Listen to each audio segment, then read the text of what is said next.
Hi, I'm Rob Schwartz, and this is Cars and Culture with Jason Stein. Well, once described as a CEO's creative director, I'm thrilled to have you on the show, Rob. Welcome.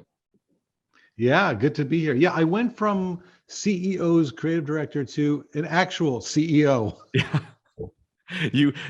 Yes, and I want to talk about that transition because creative director to CEO is its own thing. But you know how that title came to be, obviously. It's that rare creative person who's fascinated by all aspects of a business, finding ways to create breakthrough platforms and campaigns that get results and build brands. That's how you're known. Is that fair? Yeah, yeah, I'm going to go with that. Okay. Okay. You like that. Transformational, you've been described as. True? My weight's gone up and down. Transformational. Yeah, I do. I like to look at stuff as is and go, can we make this thing even better? So yeah. You've spearheaded work for just a few companies, some insignificant ones in nature: Nissan, McDonald's, Pepsi, Visa. How were each one of those different? And what did you learn along the way with the really big guys? Well, I think they were all different in kind of different parts of their evolution. And what was great for me is that I think I had different roles, and I was at different parts of my career for each one. The one that, the kind of the one constant, I think, except for a few years, I've sort of been with Nissan for a long time. So I've got to really ride along through ups and downs with Nissan, all over the place, here in the US and globally. So, I'm sure we'll get into that, being cars and culture. Sure. McDonald's, I had an interesting role. I had this title of global creative president. And it was this neat job because I would kind of helicopter into problems. It was this very interesting job. The teammates love that. Yeah. Hi, I'm from corporate. I'm here to help. No, but it was these situations where there was a fire somewhere, and I would just walk into a fire. Be that, I remember, doing it in Spain. We did it in France at a certain point. So that one was kind of interesting, and I got to see McDonald's mostly through European eyes. So that one was kind of fascinating. Visa was wonderful. It was first local, then global, and basically taking a brilliant brand and getting it even kind of more top of mind so that they could launch their IPO. We don't think of Visa ever as a startup, but back in the late 2000s, they were going to launch an IPO. So we, did some very, powerful work for the Olympics. Certainly got to bring Morgan Freeman in. So stuff there. So I think with each of these brands that you mentioned, and of course Pepsi. How about your time at Pepsi? Did some interesting stuff with Pepsi, most notably, we think about Pepsi, being on the Super Bowl. One of the wonderful things I got to do was pull Pepsi off the Super Bowl and do the Pepsi Refresh Project, which, again, another incredible experience. Trying to transform Pepsi. This was back in it was around 2012-ish. Or 2020, between 2008 and 2012, transforming Pepsi and PepsiCo into this world of, just more social, more, more on Twitter, less on television. We did, our television spots as well, but trying to bring them, into this world that was on our phones. So that was an incredible experience. So with all of these, I think, the one constant, what was not different, was trying to use creativity to meet these challenges.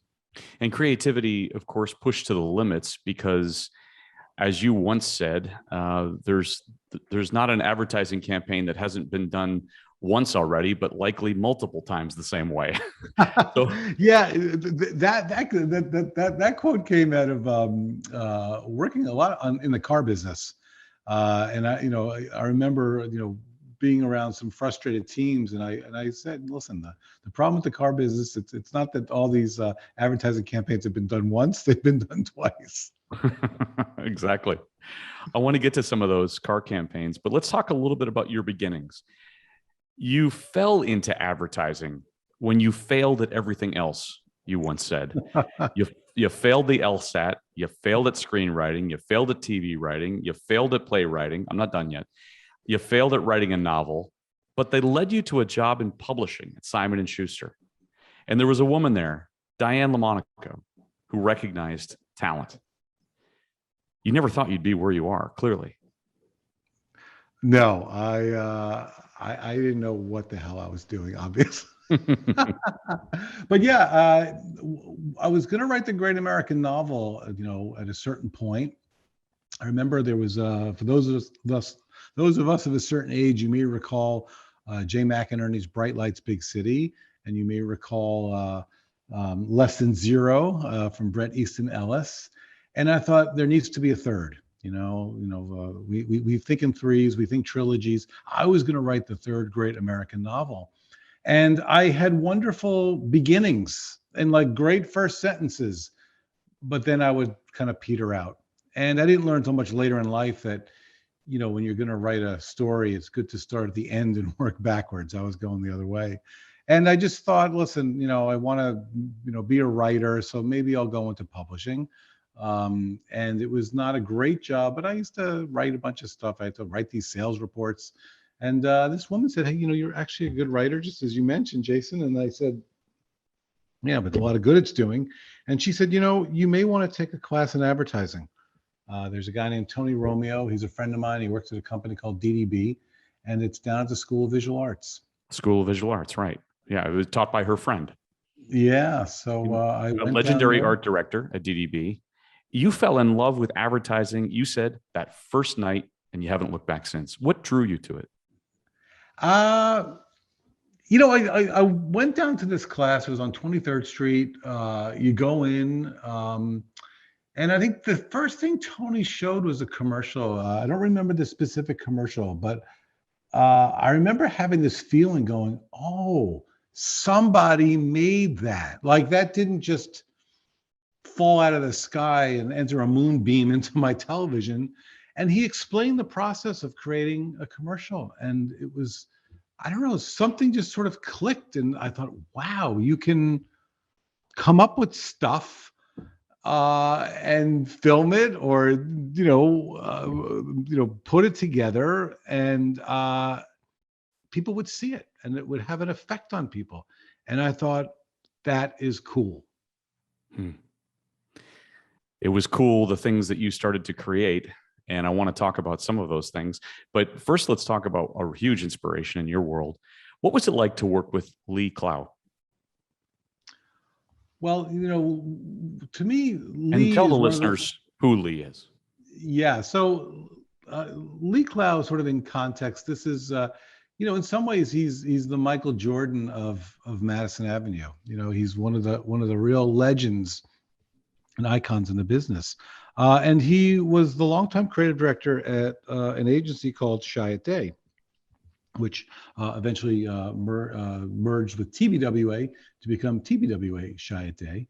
And Lee had done what I'd come to find out were some of my favorite commercials and ideas. So I didn't realize when I was a kid that I loved that Apple 1984 commercial. I loved that commercial, and it turned out that, Lee was behind that. And there was another interesting commercial for California Coolers. This was a wine cooler. Before people drank seltzers, they drank wine coolers. And I loved that. And it turned out Lee had done that. And there was a fabulous Nissan spot known as Z Dreamer, a guy, dreams about, escaping all these bad guys and all these different, motorcycles and rocket cars and stuff. And on the Super Bowl, and it turned out that he was behind that too. So of all my, favorite, pieces of advertising, this guy had created it. And I started to study the agency. This is back in the early, 90s. pre-internet, when you actually had to like go to the library. And I read an interesting book called Inventing Desire about the agency. And I just thought, I have to figure out how to get into this company. So it took me a little bit. I got rejected a few times. I was, kind of used to that. But I eventually got to the agency and got to work with Lee and this, kind of team of amazing people. There were just so many great people at this agency. And we just started doing stuff. You said Lee was someone you could always find the truth in something and then express it in a way that made you pay attention and made you feel something. He liked things that were universal, simple, and well designed. That's a pretty good path to start down. I'm guessing more than anything, he helped shape your own mind and direction and vision with what you wanted to do with ads. Oh, without question, because when you start doing creative work, you start working, whether it's in an agency or Hollywood or somewhere. At a certain point, you're going to put your work up on a wall. Someone's, a producer, showrunner, in this case, a creative director is going to look at it, and it's going to cause a reaction. And what I started to see with Lee was, we worked with lots of teams, and we would, whether it was a pitch or for a brand, and I would just start to observe, how did somebody who's really good in our business assess work and get to great creative ideas. And there was a lot of work that was put up on a wall that was ripped down from the wall as not being quite good enough.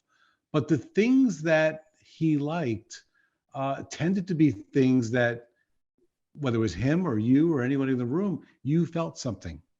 And there was something about this idea that I started to see that if you could feel it in the room, people would feel it in the world. They would feel it in their living rooms.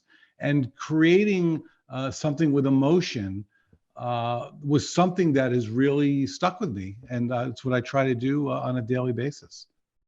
You were there for the likes of, if we talk about the car business now, you were there for the likes of Mr. K, Katayama-san, father of the Z. You just mentioned the Z. But you also watched Datsun's rise in America. You were very much one of the architects and builders of that brand. What do you remember about that? Well, just to be clear, I didn't work on Datsun. I knew Datsun as an interesting brand, but I worked on the tail end of Enjoy the Ride with Mr. K. And what struck me about that was, first, when I saw the Z commercial called Toys, legendary commercial. I mean, one of the best ever. Using Van Halen and just the stop motion and fantastic team did that. A guy named Rob Siltonen, a guy named Joe Hemp, a few others who worked on it. I was really drawn to that. I was just like, wow. I wasn't working at the agency. In fact, I was working on Lexus at the time. And I thought, wow, that was the reaction. Wow. And it seemed to capture the soul of Nissan. And at the end of the commercial, when you saw Mr. K, it was very intriguing. And again, I kind of dove into the brand a bit. And when I eventually got hired at the agency right after that, I really got to learn a lot about Nissan. I read David Halberstam's book, The Reckoning. You learned about this character, Katayama, and Mr. K.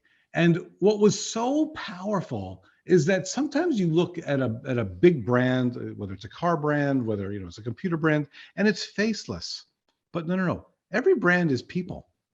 And to see that at the core of this very interesting car company was this character, a real guy who loved cars, loved people, loved life. That was his mantra. It was fascinating. And I just wanted to learn more. And I just learned more and more about this company. And I'd come to fall in love with Nissan as just this really powerful, interesting car company. And it comes from the people, whether it was Katayama, whether it was Jerry Hirschberg, the designer who I got to meet and work with, who was incredible. There were all these wonderful people, Jed Connolly. I mean, I could just go on and on and on. You start to see, wow, great people that's what creates great product. And that's what I became fascinated with. And you saw so much, Rob. Paul Newman raced for the brand. The Nissan hard body pickup truck, right? If you remember that. Yeah. The Pulsar NX, Honeybee. What a fascinating ride. You're doing all of it and trying to create a sporty, sexy brand at a time that not that long ago, people were still blaming the Japanese for Pearl Harbor. It's an interesting position to be in. Yeah, well, I think there was probably some help when a lot of people were buying Mercedes and Volkswagen. Maybe we could get over these things. But when I entered into the Nissan world and started to just kind of be exposed to things, and going down to the Nissan Design Center in San Diego and meeting those folks, you mentioned the Pulsar, you start to see the ideas of people being materialized. And what for me, who as a creative director at the time was charged with how do you extract, it's almost like, especially when you go down to San Diego, or even when you go over to Japan, to Shiro Nakamura's shop at the time, when you go into these design studios, to me, it was always akin to, wow, this is like a peek behind Walt Disney's curtain. And I always felt that it was my job that I have to somehow extract the magic that I'm seeing, so everybody can see it. And that I felt was a really cool part of my job. Did you ever think you'd watch the rise of the JDM market here in the United States the way it has? JDM was very interesting. We were working on a project for the Sentra. I think it was the SCR Sentra. And we just started to, again, that one was right as the internet, I think, was starting. And being in Southern California at the time, I think was very beneficial, because you started to see this culture. You started to see these interesting cars left and right of you, particularly left of you on the freeway, blowing by you. Right. And it was this very interesting subculture. And I started just to learn about it. And I saw that, wow, this was kind of like the new hot rod, that people were taking, a very kind of ordinary Sentra, a point A to point B machine, and doing something extraordinary with it. And when you started, to get into what was going on here, I think there was a company called Autobox, interesting retailer that let you kind of put your dreams into motion. And this was fascinating. And again, I think it goes back to this idea of, people trying to make cool, interesting things. And how do you expose that? And we wound up making a little Japanese anime film called Master of the Six Speed, which you can see on YouTube.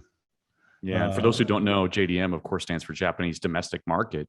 These are normally vehicles that conform to Japanese regulations and suit Japanese buyers. But boy, it's a craze everywhere else to land a right-hand drive Japanese model in North America. It's nuts, attracting 16-year-old boys everywhere around the world now. Let's talk advertising. Let's talk some fun advertising, because you just referenced some good stuff out of the jukebox. Gone are the days of Toyota drivers frozen in midair over a tagline that said, "Oh, what a feeling!" Right? I mean, we rocketed through in the last 20 to 30 years. Let's go through a few of them. I mean, I think of the use of Like a Rock, Bob Seger and Chevrolet, or The Who and Won't Get Fooled Again. Of course, Lenny Kravitz, Come Fly Away. It was Maxima, wasn't it? Fly Away was for Xterra. Incredible. Just the application of rock and roll. Let's even say Led Zeppelin's Rock and Roll for Cadillac's breakthrough campaign. It just changes the feeling of everything. Which ones stick out for you? I love some of the ones you referenced right there. Like a Rock, I think was, to me, very powerful. And I think we wound up taking it for granted because we heard it so much, but I miss it now.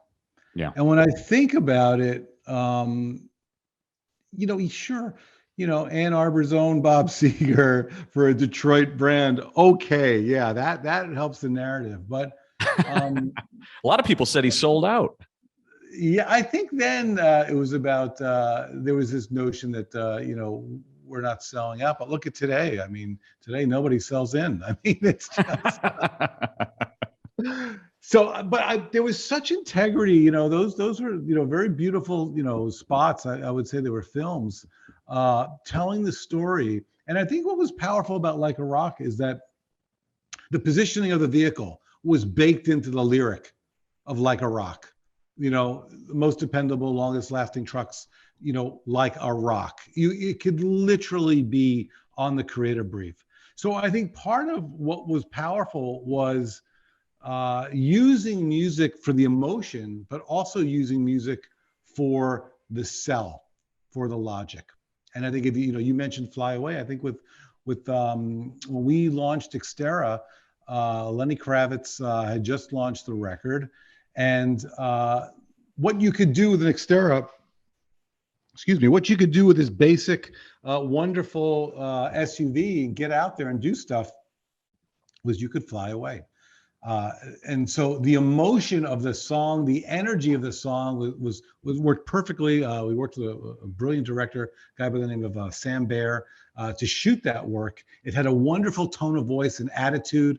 I think one of the spots just kind of showed a lot of action sports and the truck doing its stuff. And the line was "Choose your sick days wisely." So the right attitude.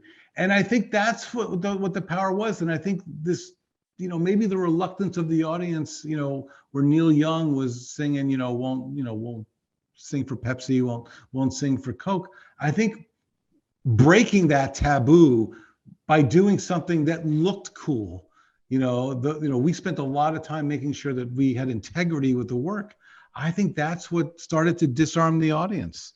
And it wasn't such a sin after that. Boy, and the writing was so good too. I mean, flipping through just in preparation for this interview, some of the classic advertising, and I'm going to say print now for a moment, print advertising lines. Daihatsu with a minivan picks up 5 times more women than a Lambo. Mini, you don't need a big one to be happy. I mean, the writing is so good. And then of course you get into these beautiful creations in the ad world. Volkswagen, Singing in the Rain. Audi with the T-Rex campaign. Sting, the launch of his new album and the song Desert Rose with Jaguar, and the line, everyone dreams of becoming a rock star. What do rock stars dream of? This is classic stuff, right, Rob? Yeah, because I think everything that you're expressing there either makes you smile or is emotional.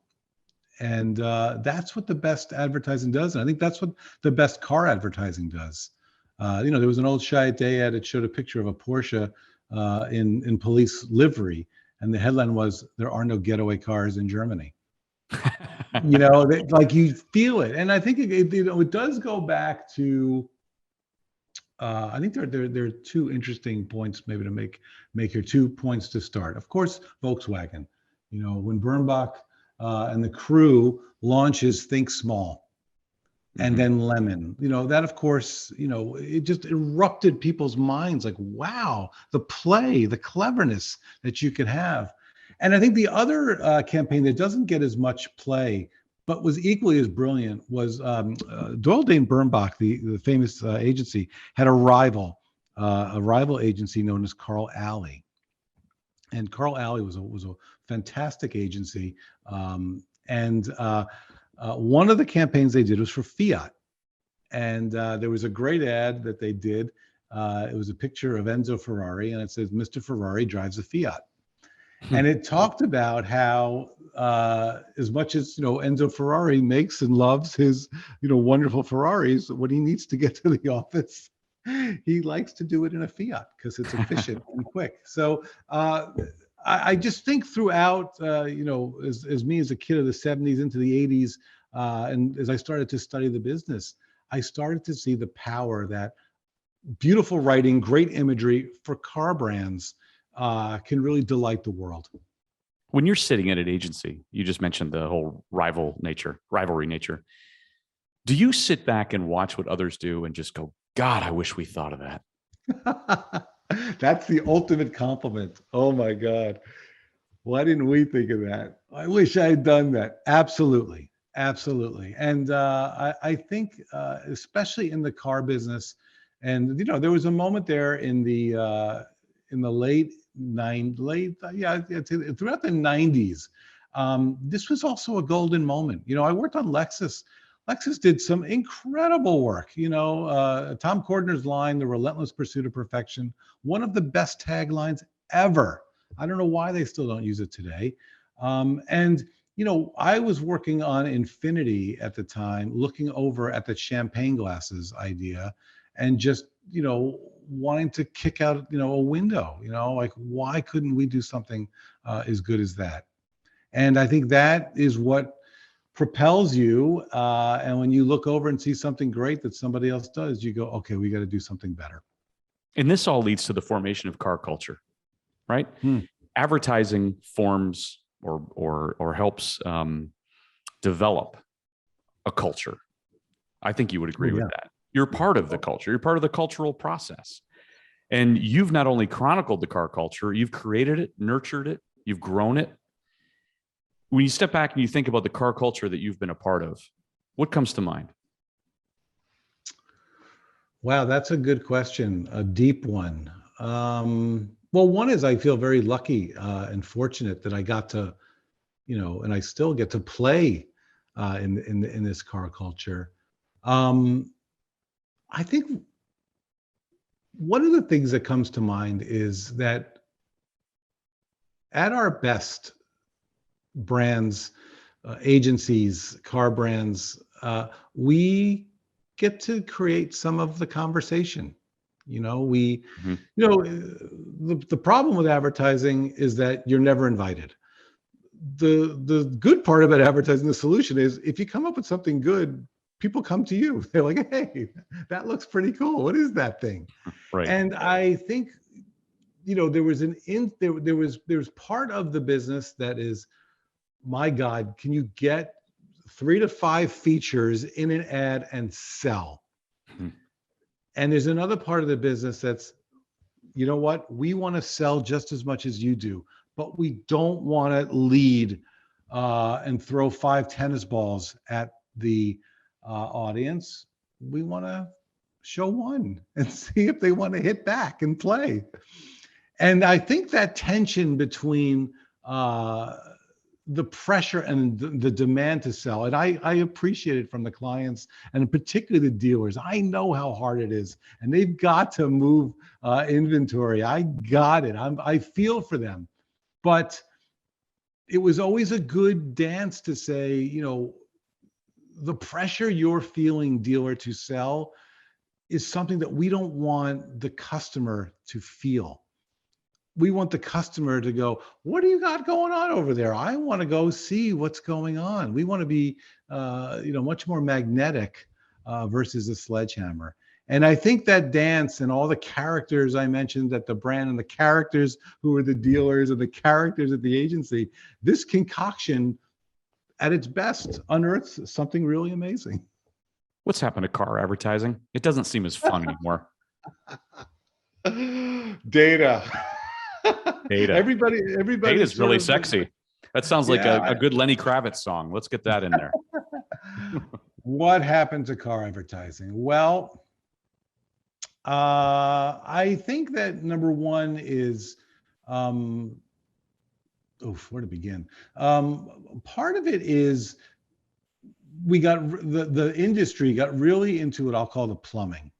We got really into, we can get our message to people wherever they are, the right message to the right person at the right time. Well, what they really meant was the right message to the right person all the time. So every time you open your phone, and God forbid you went to a car website, you will be served up car ads, ad infinitum, literally. So we, as an industry, got really fascinated by that. Like, oh my God, we can, talk to people all the time and just everything's trackable. You're in front of everybody. Yeah. Right. So that was an issue.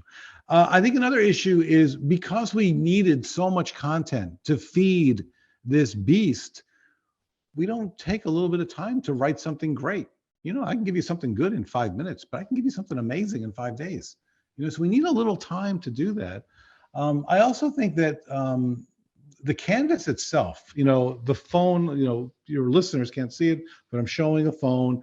This small little postage stamp size, this screen size, I don't know if we're taking as much time and care and effort as we would with a double truck newspaper ad. Yeah, We put beautiful a glossy lot of, magazine. yeah, a magazine, a television. I think we're just like resize it, just literally dumb it down. Well, and So you're moving on so quickly, obviously, because yeah. you can't hang with any one image. Think about the photos in your phone, Rob.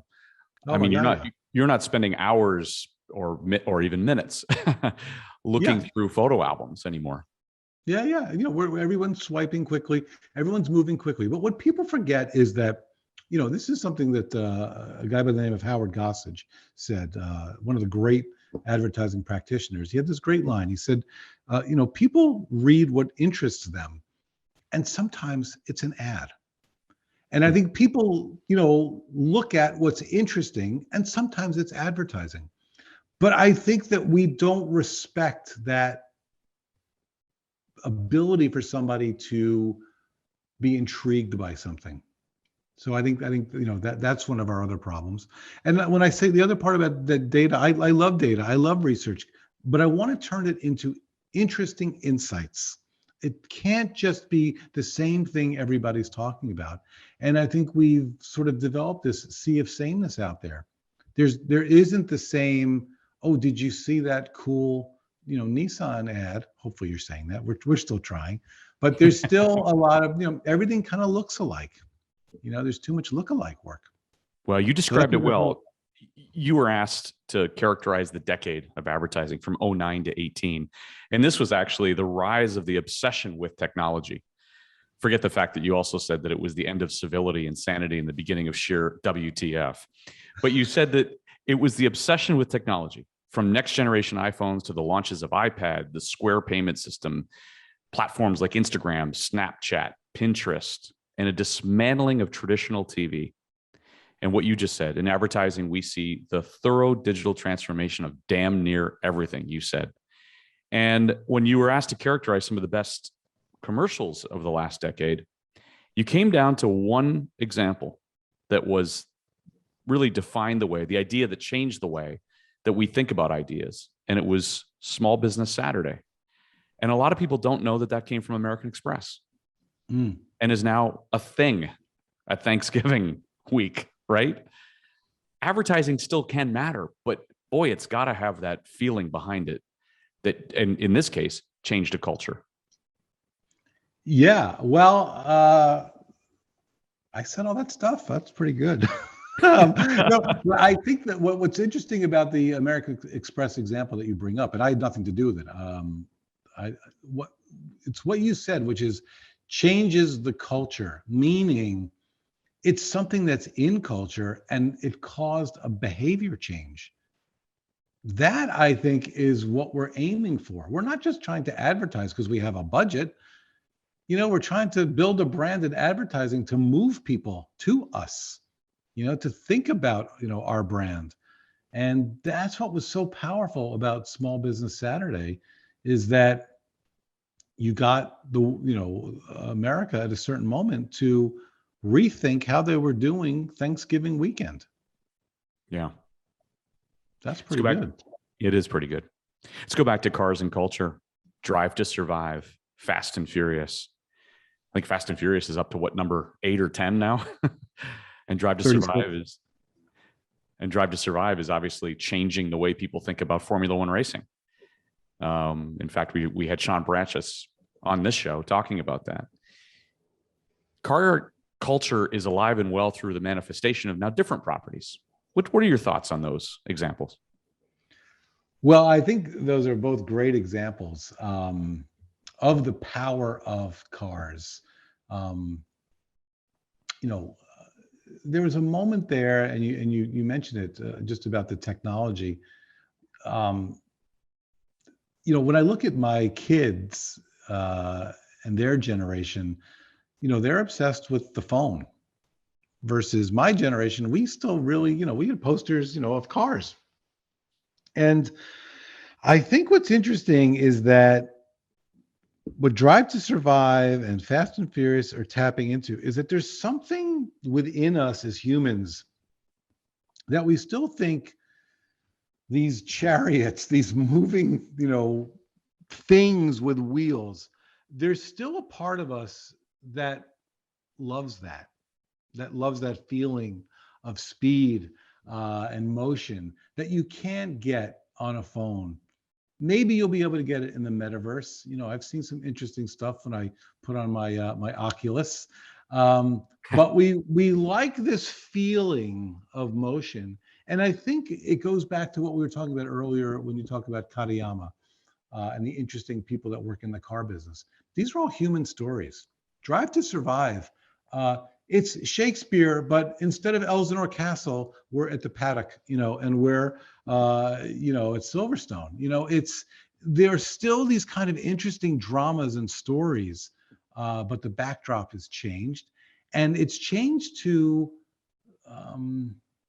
these pieces, these cars, these teams that are working together to take on gravity, take on the force of wind, take on each other using these magnificent machines. This is something that is I don't know, human beings really like this. I think so too. And in fact, in real time, my 16-year-old son texts me to say that the new Forza Horizon game drops at midnight tonight. So if you don't think that teenage boys are still interested in cars, there you go. Yeah, no, Forza, I think that's a good one. Yeah, absolutely. Yeah, I think video games also play into this, and probably parts of video game culture are also feeding the audience of Drive to Survive. But to me, what I find most fascinating is that people you would never think who would be interested in cars are interested in Drive to Survive. Yeah, that's true. It's opened up a whole new demographic in many ways. Is car culture depressed at this point, or is there an opportunity? Are we okay in the car culture world these days? I think there's a revolution coming. I think we were depressed. I think we were depressed when there was kind of the rise of the phones. Everybody's obsessed with the phones. Mm-hmm. And we were depressed when what's going to happen with electric? Are we going to wind up, driving, boring machines? But I think when you look at electric and hybrid, the creativity that's happening is incredible. So I think there's a new generation of car culture rising through, let's call it, the sustainability movement. Is that how it will be framed going forward? Do you think there's opportunity to get excited about that? I think so. I mean, I look at some of these products. I think. Listen, there's a genius hybrid product that's about to hit the streets. The McLaren Artura. This is an incredible product, hybrid. Ford Lightning truck, all electric. You look at the Tesla phenomenon. And Elon Musk, is in some way weirdly connected to Mr. K. Here's another charismatic, visionary, building stuff. So you've got Tesla, Rivian. You just look around, Karma, Fisker, all these interesting cars are happening. And of course, our friends at Nissan were right there with the Leaf, back in the beginning. I think what's different is we're not going to pop the hood and check out the battery. There was an intrigue to popping the hood. And no one has ever said that. And looking at the engine. But I think that we're going to talk about the power of, these very interesting electric cars. Yeah, for sure. You mentioned Nissan. I have to ask you, I know you have a favorite Carlos Ghosn story about advertising. Can you share that? I know it. Well, he's a fascinating person, obviously. this was a particularly interesting moment. We had a campaign for the Z. They were going to launch the Z all across the globe, and it was a very intense time. And we had a rough time coming up with the campaign because, like I said, it's not that everything great's been done once; it's been done twice, maybe three times for the Z. And we had a very interesting campaign where we shot everything in black and white, and we shot everything with photography, and we shot the car not moving. It was a very disruptive idea, helped with our friend Jerry Hirschberg. That's a story for another time. But when we got to Tokyo to pitch the idea, we were in a very hot room. It was over the summer, and the three key regions had to buy in. So we did our wonderful presentation, our classic agency dog and pony show. And Mr. Gohan, went to the Japanese clients, and they said, "Are you guys on board with this campaign?" And our Japanese clients said, "Very much so. We love it. We're going to go." "Great. You guys are going to use this campaign." Then he went to the American clients, and he said, "Are you guys on board with this campaign?" And our clients said, "Yeah, very much so. We think it's terrific. We can't wait to run it." Great. Then they go to the European clients, and they said, "Are you guys on board?" And we're thinking, okay, fait accompli. This is like maybe the greatest meeting ever. We're done. European guy stops the room. And again, it wasn't just hot, like it was Tokyo hot. And Surface of the sun. Yeah, I'm just like sweating in this room. Everybody, it's just unbelievable. And it just goes quiet. And the client gets up there and he says, "Well, Mr. Gohan, this is certainly an interesting idea, but we think we need to do some surveys and a bit more research before we commit." And literally the guy, I don't even think he finished his sentence. And Mr. G just piped up and said, "Okay, I'll make things easy for you. If you don't buy this campaign, you don't get the car." Exactly. And I'm like, we just all looked at each other and we were just like, "Oh my God, what just happened?" And that was it. Meeting done. He walked out of the room, and next thing you know, we were shooting this campaign, and it was going to run everywhere. Amazing. You have your own podcast. You have a great voice for podcasts. You're co-host of the Disruptor Series podcast. Why are you doing that? What do you like about that? Well, first of all, it's nowhere near as good as Cars and Culture. I am nowhere near as thoughtful as you are, nor do I do as good a job on the research. Wow. I started this about 3, maybe 4 years ago, because I thought that a lot of podcasts weren't very good. And I thought, well, listen, we could do something better. Our company is called the Disruption Company. It's a theory based on breaking conventions, and trying to do disruptive work that people fall in love with and are moved by. And to extend our story, working with a great team of people, we just thought, why don't we interview disruptive people and get disruptive stories? Some of them are advertising, some of them aren't.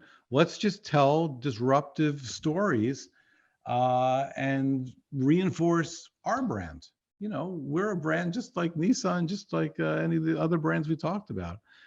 So it's an extension of our brand, and it's also just a great excuse for me to talk to really smart people about the disruptive stuff that they're doing. You also said one of the strategies that you've had in life is just to keep talking until something good happens. Hey, amen, brother. My God, I hope it's working for this podcast. What are you working on next that you maybe can or cannot tell us about? Well, a lot of interesting things. I have a new role. I went from CEO. I was a chief creative officer, became the CEO of our TBWA Chi-Day New York office, and now I've got a chairman role. So as chair, I get to oversee not just our New York, TBWA office, but I work with a company called Lucky Generals and another company called 180. And I'm just sort of looking to build these into even more robust agencies. And our friends, particularly in Lucky Generals, they do some stuff for Amazon. We talked about commercials. They've done either number 1, 2, or 3 commercials for Amazon over the last 3 years on the Super Bowl.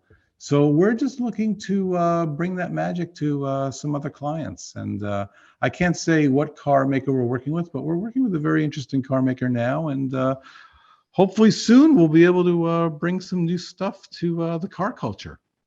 I love it. You once said when you became CEO, you stopped listening to Howard Stern in the morning and started listening to Tom Keene on Bloomberg Radio. And it truly opened your mind. Your experience as CEO, what did it teach you? Probably the best thing it taught me is it's a big pie. You know, when you're a creative director in an agency, it's a wonderful job, but it's one slice of pizza. When you're the CEO, you get the whole pie. And I really learned, you know, kind of the power of strategy, even more so. I learned to really respect the craft of account management, and it is a craft. And I really learned kind of what I would call the storytelling of finance. I never looked at finance as storytelling. I looked at it, you know, really as just kind of drudgery. But there was a story in every line item, and I didn't have to pay attention to it. But as a CEO, you know, you do, and you start to understand not just the language of finance, but what these numbers tell you about a company and what these numbers show you could be opportunities. I like a couple of life lessons from some mentors of yours. Lee Clow's lesson: make it smart, make it beautiful, have fun. By the way, he also said, always buy Southern California real estate. It only goes in one direction, up. Jean-Marie Drew had some lessons. One of them was number the points in your memos. I love that. And then Roz Green, write things like a writer would. No jargon. Don't be too academic. Write something that will make someone's day. And finally, for you, when you were asked the question, secret to longevity in the ad business, one, you need to be curious about clients and their business. Two, you need to care about your clients, care about your work, care about your teammates. And three, you need energy. Up early, able to work late. And finally, Rob, don't be a schmuck. That covers it.